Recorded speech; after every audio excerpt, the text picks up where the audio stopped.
तो बच्चों अब हम स्टार्ट करते हैं हमारा आज का लेक्चर, जिसमें लास्ट टाइम हम पढ़ रहे थे किसके बारे में, लेरिंग्स के बारे में। हम रेस्पिरेटरी सिस्टम के अंदर लेरिंग्स पर आ गए थे और हमने पढ़ा था कि लेरिंग्स जो है 9 कार्टिलेज से बना हुआ है। उन 9 कार्टिलेज के अंदर 3 जो है पेयर्ड है और 3 जो है अनपेयर्ड है, ठीक है ना, larynx.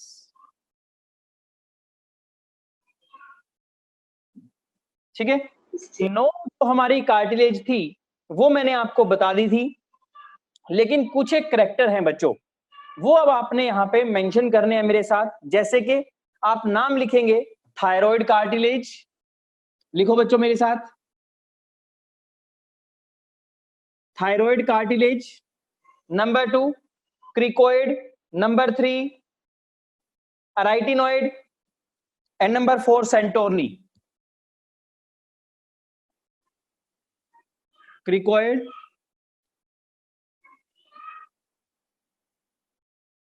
And number 4 cartilage of सेंटोर्नी।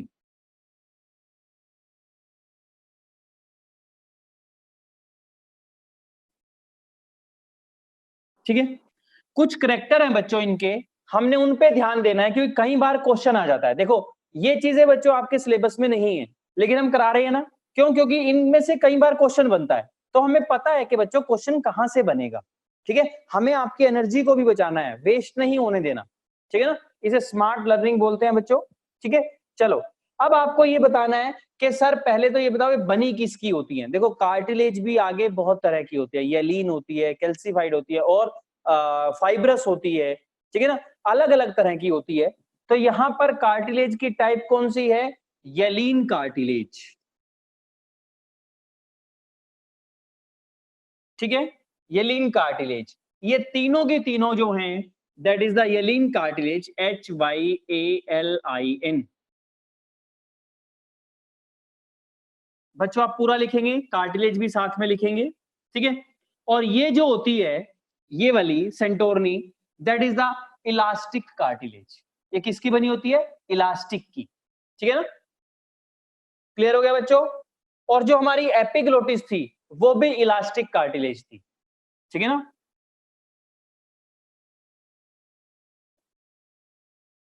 Elastic cartilage. ठीक है बच्चों, क्लियर हो गया? उसके बाद जो हमारा पॉइंट है कि इनकी शेप कैसी है। ये जो होती है बच्चों सी शेप होती है, सिग्नेट शेप, पिरामिड शेप।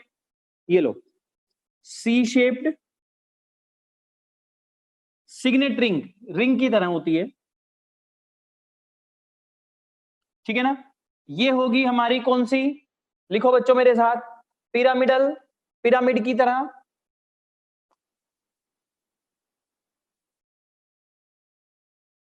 और ये जो है हमारी that is a rod shape. ठीक है बच्चों, दैट इज द रोड को रोड कहेंगे। नोड शेप लिखो बच्चों, नोड शेप ज्यादा अच्छा रहेगा इसके लिए। ठीक है, नोड लाइक कर दो, node like.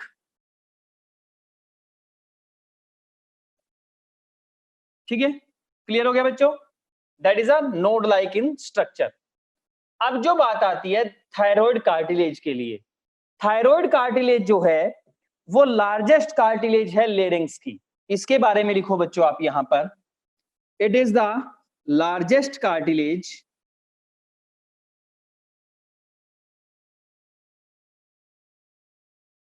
Of larynx. Larynx क्या था बच्चों? साउंड बॉक्स था, वॉइस बॉक्स था हमारा। लार्जेस्ट कार्टिलेज है किसकी? लेरिंग्स की। और अडल्ट के अंदर, मेल के अंदर क्या होता है, देखो यहां पर, ये यहां पर एक बाहर की तरफ बटन सा निकल जाता है जिसे हम बोलते हैं एडम्स एप्पल। क्या बोलते हैं? Adam's apple. इसे ब्रोडेस्ट भी बोलते हैं, लार्जेस्ट ब्रोडेस्ट भी बोलते हैं। ठीक है, तो आप इसको लिखेंगे, in adult male it is also called as adult Adam's apple. In adult male इसे क्या बोलते हैं? Adam's apple. ADA, एडम नाम के साइंटिस्ट ने इसकी डिस्कवरी की, बताया था इसके बारे में। एडम्स एप्पल, ठीक है। और ये जो है बच्चों, लिख दो यहां पर इसके सामने, it represent the secondary sexual character of male. It represent secondary sexual character of male, ठीक है। अब सर सेकेंडरी सेक्सुअल कैरेक्टर क्या होते हैं? जो बर्थ के टाइम पर नहीं होते, जिनकी डेवलपमेंट आफ्टर बर्थ होती है, और वो प्यूबर्टी के टाइम पर, ठीक है ना। अरे एप्पल तो शेप पे नाम दिया, कहता है सर एडम तो चलो साइंटिस्ट हो गया, एप्पल कौन हुआ? ठीक है, ऐसा नहीं होना चाहिए बच्चों, उसकी शेप के अकॉर्डिंग नाम दिया गया, ठीक है, क्लियर। चलो कोई बात नहीं। तो अब अगर हम बात करें बच्चों के, जो लेरिंग्स है, जो लेरिंग्स होता है वो मेल के अंदर कितने साइज का होता है और फीमेल के अंदर कितने साइज का होता है, पहले हम यही बात करते हैं, सुनेंगे ध्यान से। देखो मेल की आवाज मोटी होती है, फीमेल की आवाज पतली होती है। क्यों? क्योंकि जो मेल के अंदर साइज है लेरिंग्स का वो बड़ा होता है, ठीक है। अब बड़ा क्यों हुआ? मेल के सेक्सुअल हार्मोन की वजह से उसकी डेवलपमेंट ज्यादा हुई, ठीक है ना। Due to the action of sexual hormone of male, ठीक है ना, development of larynx is higher than the larynx of female, ठीक है ना। तो मेल के अंदर इसका साइज कितना होता है, लिखो बच्चों, क्वेश्चन आ सकते हैं ये भी। 2.3 सेंटीमीटर लॉन्ग हो सकता है, होता है बेसिकली, ठीक है। लेकिन फीमेल के अंदर, फीमेल प्लस चाइल्ड एक ही बात है, क्योंकि बच्चों की आवाज भी पतली होती है।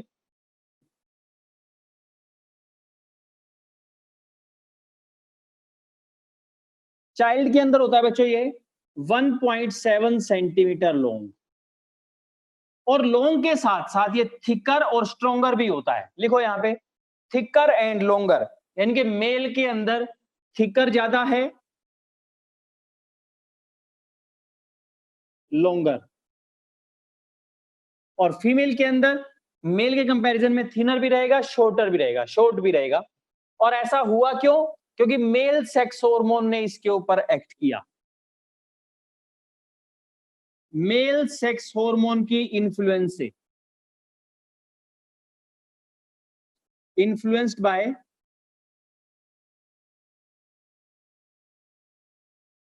Male sex hormone. समझ आया बच्चों? क्लियर हो गया होगा आई थिंक आपको, ठीक है। चलिए उसके बाद लेरिंग्स जो है बच्चों, एक पॉइंट लिखेंगे, लेरिंग्स के अंदर कैविटी होती है, तो उसका नाम क्या है? The cavity of larynx is called as laryngeal chamber. Cavity of larynx, cavity of larynx क्या बोलते हैं? Laryngeal chamber. स्पेलिंग लिखो मेरे साथ बच्चों, LARYNGEAL,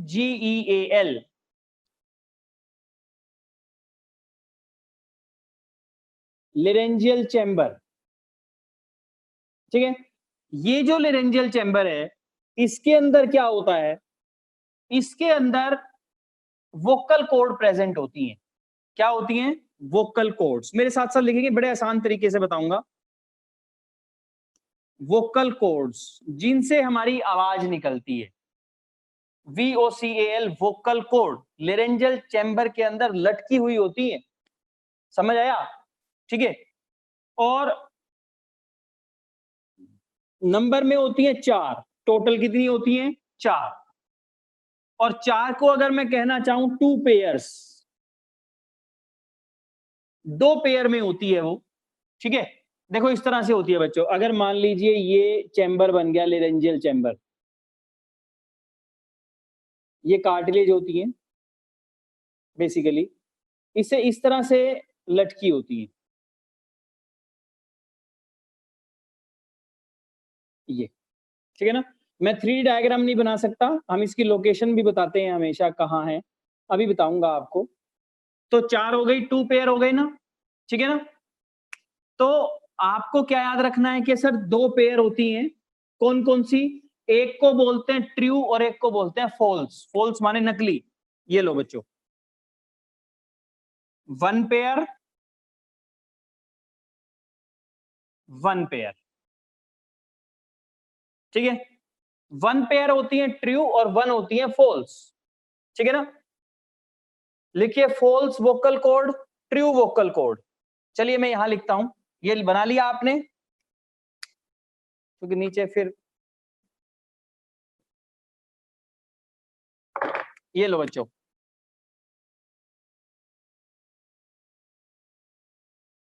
वन पेयर, क्या नाम है बच्चों इनका, फॉल्स वोकल कॉर्ड,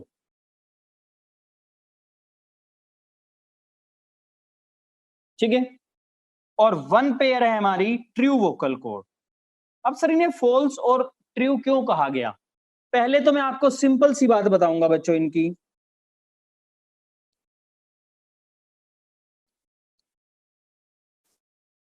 ठीक है, जो जिन्हें फॉल्स कहा गया वो कभी भी क्या नहीं करती, साउंड प्रोड्यूस नहीं करती, इसीलिए इनको फॉल्स वोकल कॉर्ड कहा गया। लेकिन जो ट्रू होती हैं वो बच्चों साउंड प्रोड्यूस करती हैं। क्या करती हैं, साउंड प्रोड्यूस करती हैं। बच्चों इस तरह की बातें मत किया करो, कोड्स तो मैथ में था। कोड का मतलब क्या होता है, तार लाइक स्ट्रक्चर को कोड बोलते हैं। कहीं पर भी कोई रस्सी लटकी हो, रस्सी हो, उसे कोड कहा जाता है, ठीक है ना। क्लियर हो गया। तो 4 हमारे पास कोड हैं। देखो मैं कितनी अच्छी बात आपको कितने सिंपल तरीके से बता रहा हूं। फॉल्स माने नकली, अरे भाई जो काम नहीं करेगी वही तो नकली होगी, है ना। इसीलिए मैं कह सकता हूं कि फॉल्स वोकल कॉर्ड वो होती हैं जो साउंड प्रोड्यूस नहीं करती, और ट्रू कौन सी होती हैं, असली, यानी कि जो साउंड प्रोड्यूस करेंगी। कितना सिंपल तरीका है ना। चलो लिखो बच्चों, true vocal cord and false vocal cord लिख लिया। जो ट्रू वोकल कॉर्ड होती है, और चलो मैं बहुत अच्छे से मैं आपको बताता हूं, ये लो, ये एंटीरियरली प्रेजेंट होती हैं फॉल्स वाली। कहां होती हैं, लिखो, इन्हें एंटीरियर कोड कहा जाता है। क्यों, क्योंकि ये आगे की साइड होती हैं, एंटीरियर कोड, ठीक है। और जो हमारी फॉल्स वोकल कॉर्ड होती हैं वो होती हैं पोस्टीरियर, ये होती है पीछे की साइड पे,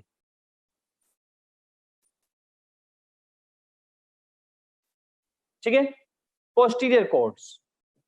अब ये बनी किसकी हुई है सर, चेंज क्या है इनके अंदर, ये बच्चों मेम्ब्रेनस स्ट्रक्चर होती हैं और साउंड प्रोडक्शन में कोई काम नहीं करती। साउंड प्रोडक्शन को बोलते हैं फोनेशन। क्या बोलते हैं, फोनेशन, PHONATION। मैं लिख रहा हूं बच्चों यहां पे, they are the membranous code,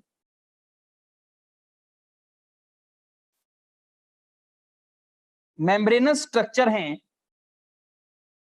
and doesn't play any role in phonation. Phonation के अंदर no role in phonation. Phonation का मतलब होता है बच्चों साउंड प्रोडक्शन, PHONATION, ठीक है। क्लियर हो गया। तो सर इनका काम क्या है फिर, ये है क्यों यहां पर बच्चों, ये क्या करती हैं, लुब्रिकेट करती हैं, किसको, इनको, ताकि आप अच्छे से आवाज निकालें। समझ आया, दे लुब्रिकेट,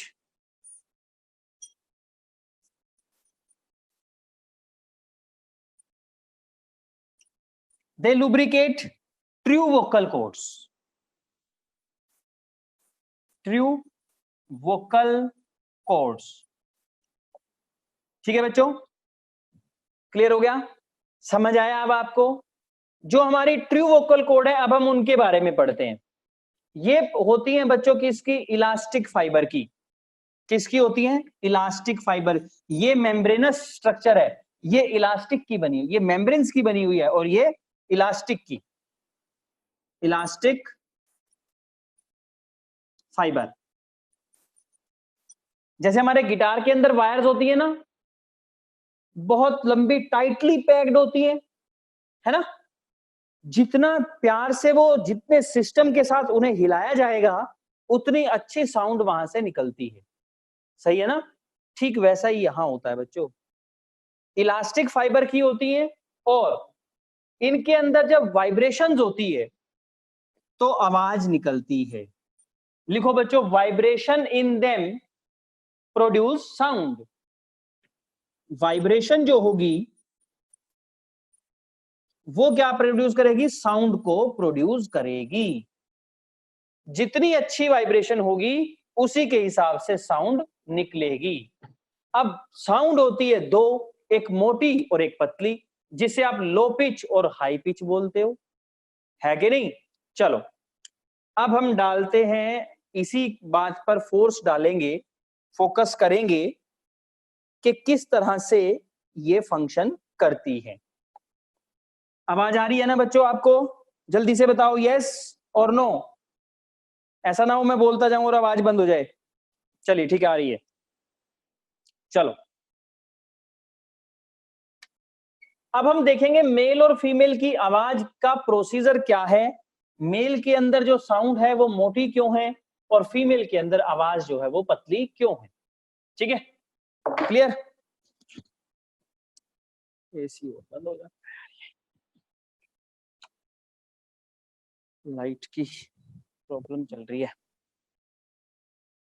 चलो देखो बच्चों, अब हम बात करेंगे वोकल कॉर्ड्स।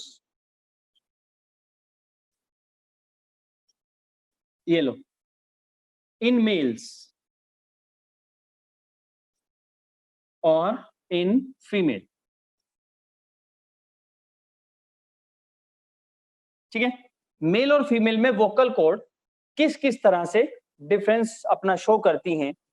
यहां लिखो, ये कैसी होती हैं? थिक होती हैं, थिक। और इनके अंदर क्या होती हैं? थिन होती हैं। फीमेल्स के अंदर पतली और मेल के अंदर मोटी होती है। गिटार के अंदर भी बच्चों 5 पता नहीं 6 होती है, मुझे आता नहीं बजाना, लेकिन मैंने देखा है 5 पता नहीं 6 तारे होती हैं। पतली से शुरू होती हैं और ऊपर तक मोटी तक चली जाती हैं। तो उनका डिफरेंस क्या है?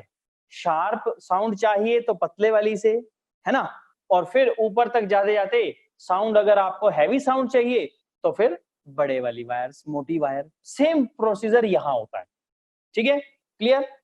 तो इसमें क्या होता है, वाइब्रेशनल जो है, वाइब्रेशन जो है वो कम होती है किन के अंदर? थिक के अंदर। वाइब्रेशन कम होगी, फ्रीक्वेंसी डिक्रीज होगी। देखो इसके अंदर वाइब्रेशन कम, फ्रीक्वेंसी कम। ठीक है, उसके बाद नेक्स्ट क्या रहेगा? पिच जो है लो रहेगी और हैवी साउंड निकलेगी।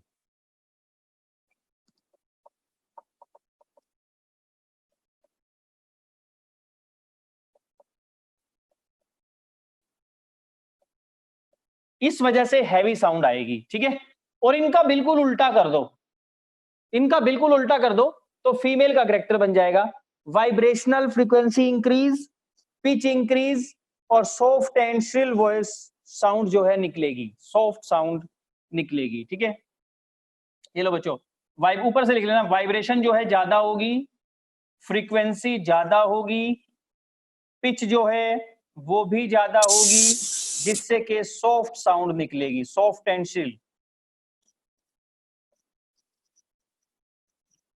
Sound, SHRIL, shrill sound. ठीक है ना, क्लियर हो गया। तो ये कैरेक्टर है बच्चों किसका? किसका? फीमेल्स और मेल का डिफरेंस। अगर मैं इसको पढ़ के सुनाऊं तो कोई ज्यादा बड़ा डिफरेंस नहीं है बच्चों। देखो मैं आपको बताता हूं, speech is a very special feature for humans. It is brought about by two process. Speech जो है ह्यूमंस का एक बहुत अच्छा कैरेक्टर है, और इसके अंदर दो प्रोसेस होते हैं। कौन कौन से? लिख लो बच्चों मेरे साथ साथ। Phonation and number 2 articulation. पहला है फोनेशन स्पीच का जो प्रोसेस है, PHONATION फोनेशन, और दूसरा है आर्टिकुलेशन, ARTICULATION आर्टिकुलेशन। ठीक है, फोनेशन और आर्टिकुलेशन दो चीजें हैं। फोनेशन क्या होता है? अचीव्ड बाय लेरिंग्स, के लेरिंग्स जो है जिस आवाज को बनाएगा that is the phonation, sound production, अभी बताया भी था मैंने आपको। और आर्टिकुलेशन का मतलब होता है जो उस साउंड को बनवाने में हेल्प करेंगे, उसकी जुड़कर किसी के साथ किसी फंक्शन को परफॉर्म कराना, दैट इज अ आर्टिकुलेशन। देखो देखो, अगर मुझे बोलना है, क्या क्या चीजें यूज हो रही हैं? लिप्स यूज हो रहे हैं, टंग यूज होती है कुछ वर्ड्स के अंदर, टीथ यूज होते हैं, ठीक है, ये सारी चीजें हमारी यूज होती हैं, चिक्स हमारे यूज होते हैं, तो ये सारे के सारे किस में आ जाएंगे? आर्टिकुलेशन में आ जाएंगे। लिखो, articulation is achieved by lips, soft palate, जो, चिक्स एंड टंग्स। ठीक है, और बच्चों इसी को आप थ्योरी बना के कैसे लिख सकते हैं? मैं रिपीट कर रहा हूं लाइन को अपनी, आप रिकॉर्डिंग में से भी कॉपी कर सकते हैं, वरना ये है ही। ठीक है ना, सुनो ध्यान से। द हाई और low pitch of the voice is regulated while speaking and singing by changing the tension on the vocal cord। कई बार हम धीरे से बोलते हैं, कई बार हम तेज से बोलते हैं, कई बार हम शार्प बोलते हैं, कई बार मोटा बोलते हैं। क्यों? क्योंकि हम इन वोकल कॉर्ड की एक्टिविटी के ऊपर चेंज लेकर के आते हैं। कैसे?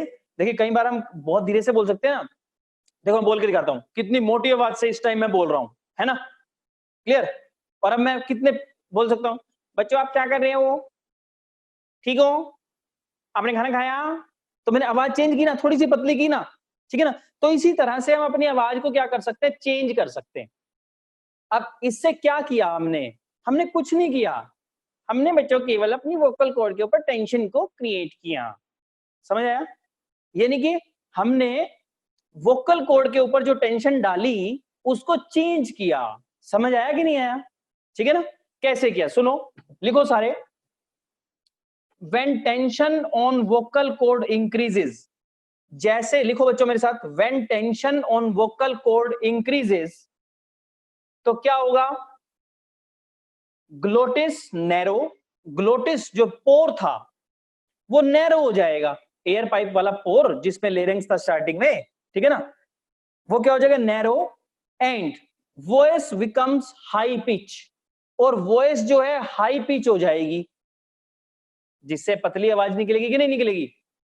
And voice become high pitched, and when glottis widens, और जब ग्लोटिस जो है चौड़ा हो जाएगा, वाइडन्स हो जाएगा, उस टाइम पे क्या होगा? Voice becomes low pitch. ठीक है, उसके बाद लाउडनेस और इंटेंसिटी ऑफ वॉइस, लिखो बच्चों, लाउडनेस और intensity of voice depend upon the amplitude of, AMPLITUDE, amplitude of vibrations. इसका मतलब क्या है? जितने डिग्री पर वो वोकल कॉर्ड वाइब्रेट करेंगी उसी के हिसाब से हमारी आवाज निकलेगी। समझ आया? रिपीट कर रहा हूं मैं, लाउडनेस और intensity of voice depends upon the amplitude of the vibration, that is, इसका मतलब क्या है? Degree at which vocal cord vibrate, कितने डिग्री पर वो वोकल कॉर्ड जो है वाइब्रेट कर रही हैं। समझ आया बच्चों? तो ये था हमारा लेरिंग्स पोर्शन, ठीक है ना, जिससे क्वेश्चन आते हैं काफी सारे, इसीलिए मैंने इतना फोकस किया, वरना इतना लंबा लेंथी टॉपिक नहीं था। ठीक है, चलिए उसके बाद हम स्टार्ट करते हैं next part, that is the trachea. Next part हमारा क्या है? ट्रेकिया। ट्रेकिया बच्चों आपको पता है एयर पाइप है, कहां से चलती है? Mid of the thoracic cavity से चलती है? बच्चों यस और नो भी बता दिया करो, फ्लो में टीचर से भी गलत निकल सकता है। ग्लोटिस नाम के पोर से चलती है, स्टार्ट होती है और mid of the thoracic cavity तक जाती है। देखो ये थोरेसिक कैविटी है, यहाँ पर एक बोन है, यहाँ पे स्टर्नम बोन है सामने, आधे में होती है ये, यहाँ खत्म हो जाती है ये, इस यहाँ तक तो मेरी फिंगर अटक गई, इसके बाद ये अंदर जाएगी, देखो ये चलेगी अंदर, पेन भी होगा थोड़ा सा, है ना। तो यहाँ इसके पीछे तक जाती है और फिर वो दो में बाइफर्केट हो जाती है, पढ़ाया था मैंने, डायग्राम भी बनवाया था, है ना। चलो हेडिंग बनाओ, ट्रेकिया लिखो, विंड पाइप,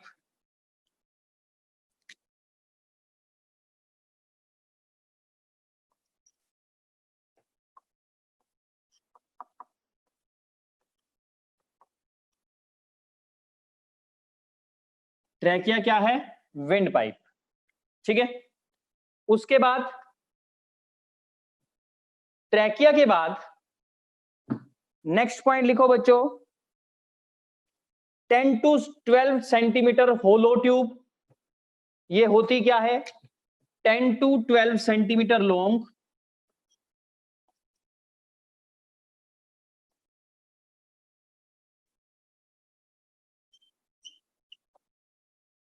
होलो ट्यूब, अंदर से खाली होती है, ठीक है ना।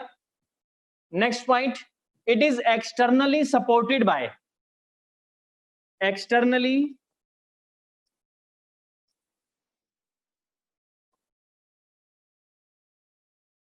सपोर्टेड बाय सी शेप्ड या सेमी सर्कुलर भी आप बोल सकते हो, सी शेप्ड कार्टिलेजनस रिंग्स।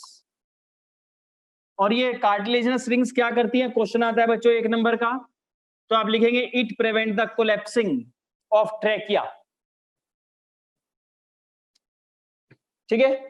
और अच्छा लिखना चाहो तो सी शेप जो है वो इनकम्प्लीट डोर्सली, देखो समझाया था मैंने लास्ट टाइम भी, ये वेंट्रल सरफेस है, ये दोनों लेटरल हैं और मेरी साइड वाला पीछे का क्या है, डोर्सल।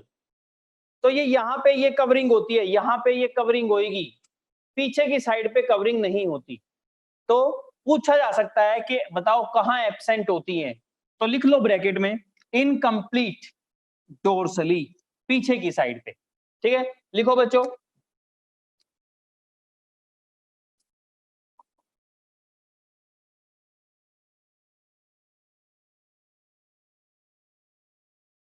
इनकम्प्लीट डोर्सली, ठीक है। उसके बाद ये जो कार्टिलेजनस रिंग्स होती हैं, लिखो prevent collapse of trachea during inspiration, क्या करता है, prevent of collapse during inspiration,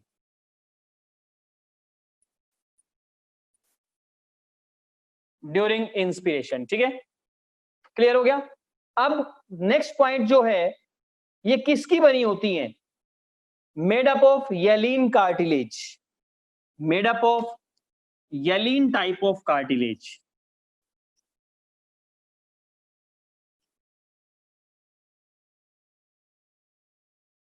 HYALIN, hyaline cartilage.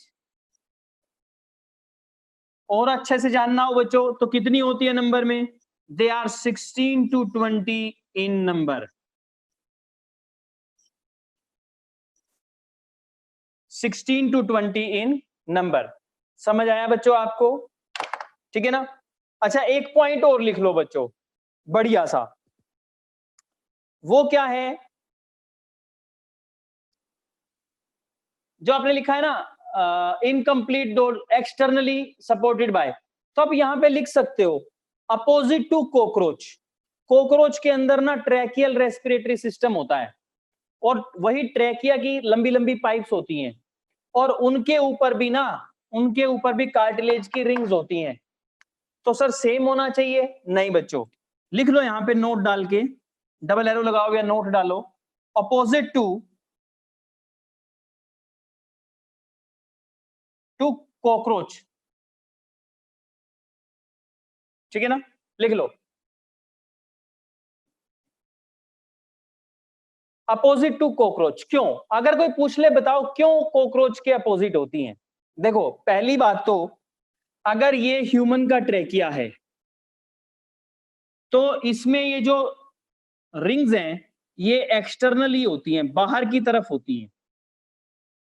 लेकिन अगर ये कॉकरोच का ट्रेकिया है तो ये रिंग्स अंदर की तरफ होती हैं, इंटरनली लाइंड बाय। समझ आया? ह्यूमन के अंदर या हमारे अंदर जो ये प्रेजेंट होती हैं वो क्या होती हैं? ध्यान से समझ लो बच्चों इस पॉइंट को, एनिमल किंगडम का पॉइंट है ये, ठीक है ना। एनिमल टिश्यू में कॉकरोच भी है आपके पास, वहां का पॉइंट है ये, ठीक है। कि कॉकरोच के अंदर सर जो ये रिंग्स होती हैं ये हमेशा क्या होती हैं? They are internally present. लेकिन जो हमारे अंदर हैं वो क्या होती हैं? एक्सटर्नली प्रेजेंट होती हैं, ठीक है बच्चों। उसके बाद नेक्स्ट पॉइंट, जो ट्रैकिया है ह्यूमन के अंदर सिंगल होता है, लिख लो, नोट कर लो साथ साथ।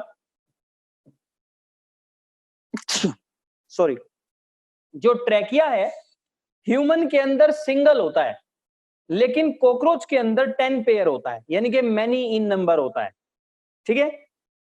और ये तो बना हुआ है कार्टिलेज का, ये तो बना हुआ है कार्टिलेज का, कौन? ट्रैकिया के अंदर। और जो उसके अंदर रिंग्स होती हैं, देखो ना एक डिफरेंस तो ये हो गया कि एक्सटर्नली है, लेकिन इंटरनली होने के बावजूद भी कॉकरोच के अंदर कार्टिलेज की नहीं होती, किसकी होती है? क्यूटिकल की होती है। किसकी होती है? कॉकरोच के अंदर ये रिंग्स क्यूटिकल की बनी होती हैं और अंदर की साइड पे होती हैं। समझ आया? क्लियर हो गया? लेकिन दोनों के दोनों एनालोगस ऑर्गन का एग्जाम्पल है, दोनों के दोनों एनालोगस ऑर्गन का एग्जाम्पल है। क्यों सर? क्योंकि दोनों के दोनों कोलैप्सिंग से बचाते हैं। किससे बचाते हैं? कोलैप्सिंग से। दोनों का फंक्शन सेम है लेकिन स्ट्रक्चर अलग अलग है, एक में क्यूटिकल है और एक में क्या है? कार्टिलेजिनस रिंग है। इसीलिए, और फंक्शन दोनों का एक ही है, प्रिवेंट द कोलैप्सिंग, ठीक है। इसीलिए दोनों के अंदर जो है trachea of cockroach and trachea of human are the analogous organs. लिख लो बच्चों। देखो इतना एडिशनल करा रहे हैं, अगर ये सारा भी आप कर लोगे बच्चों तो मोर देन सफिशिएंट है, ठीक है। क्लियर हो गया? चलो उसके बाद बच्चों हमारा नेक्स्ट टॉपिक आता है, दैट इज द ट्रैकिया के बाद लंग्स। लेकिन आपको क्या याद रखना है कि ट्रैकिया निकलता कहां से है? लास्ट पॉइंट और लिखो, trachea emerge out, trachea emerge out from larynx, larynx से निकलेगा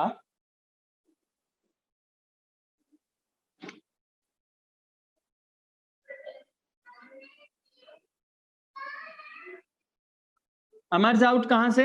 larynx से। larynx से निकला और कहां तक गया? थोरेसिक कैविटी में गया। ये लो मैं इसको यहाँ पे ये लेटर लाइक बना देता हूं ताकि आपको कंफ्यूजन ही ना रहे, ठीक है। कहां गया? 5th थोरेसिक वर्टिब्री तक गया, 5th थोरेसिक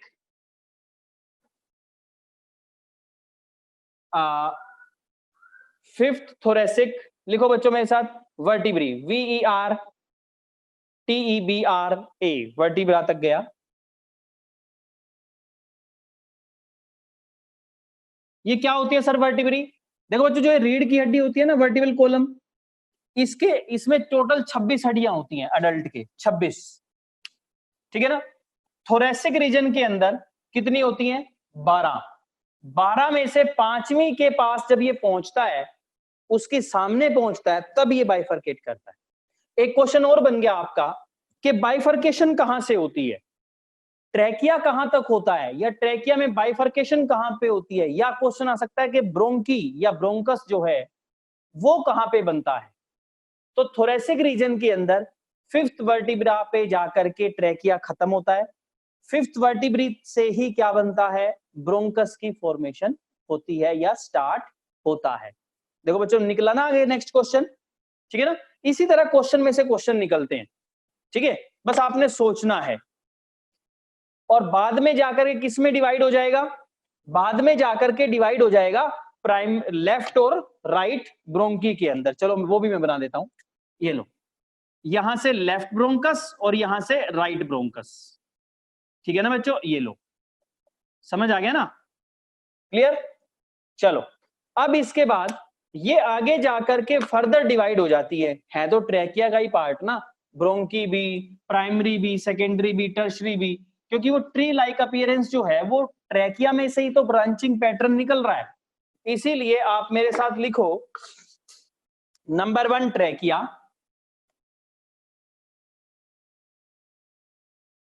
ट्रैकिया से क्या बनेगा, ट्रैकिया के बाद लिखो बच्चों प्राइमरी ब्रोंकी या ब्रोंकस आप बोल सकते हो, ठीक है ना, ब्रोंकस, उसके बाद प्राइमरी ब्रोंकी,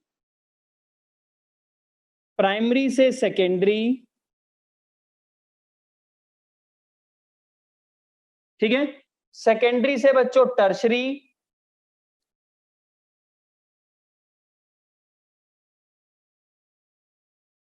ठीक है, और टर्शरी के बाद ब्रोंकियोल्स, BRONCH, ये जो ब्रोंकियोल होते हैं इन पे नहीं होती क्या, क्या कार्टिलेजिनस रिंग, यहां से लेकर के यहां तक होती है।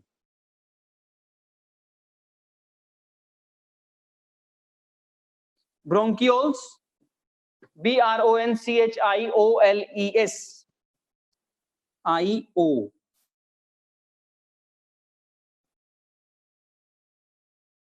ठीक है ना, ब्रोंकियोल्स। और उसके बाद एल्वियोलर डक्ट, उसके बाद ये मैंने कराया भी हुआ है बेसिकली आपको, एक सेकंड बच्चों, उसके बाद एल्वियोलर डक्ट,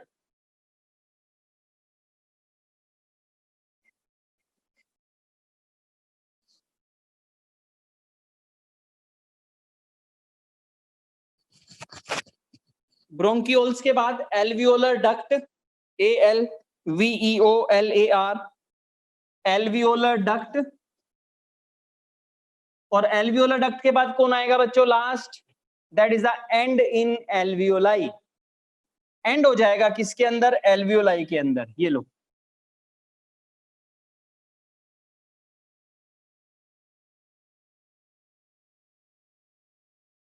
ठीक है, एंड इन एल्वियोली। तो ट्रैकिया कंप्लीट हो गया यहां पर, ठीक है, कोई दिक्कत बच्चों यहां तक। अब इसमें आपको वो भी याद रखना है कि ब्रोंकियल ट्री बनता है, क्यों बनता है, क्योंकि जब ये इससे बार बार आगे आगे निकलती चली जाएंगी तो वो क्या होगा, लंग के अंदर जाकर के एक ट्री की फॉर्मेशन ले लेगा, ब्रांचिंग पैटर्न शो करेगा, लिख सकते हो आप, after the entering inside the lungs these bronchi divide, redivide and then redivide and form a tree like branching pattern. This tree like branching pattern is called as bronchial tree.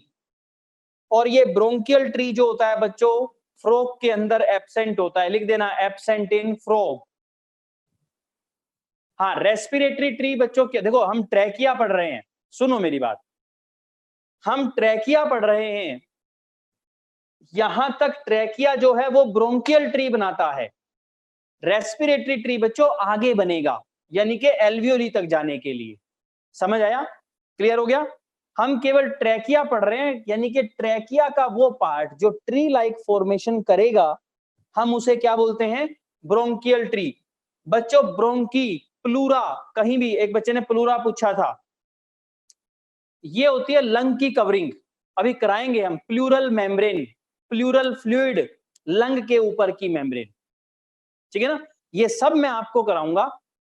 आज हमने इस lecture के अंदर larynx और trachea को complete किया।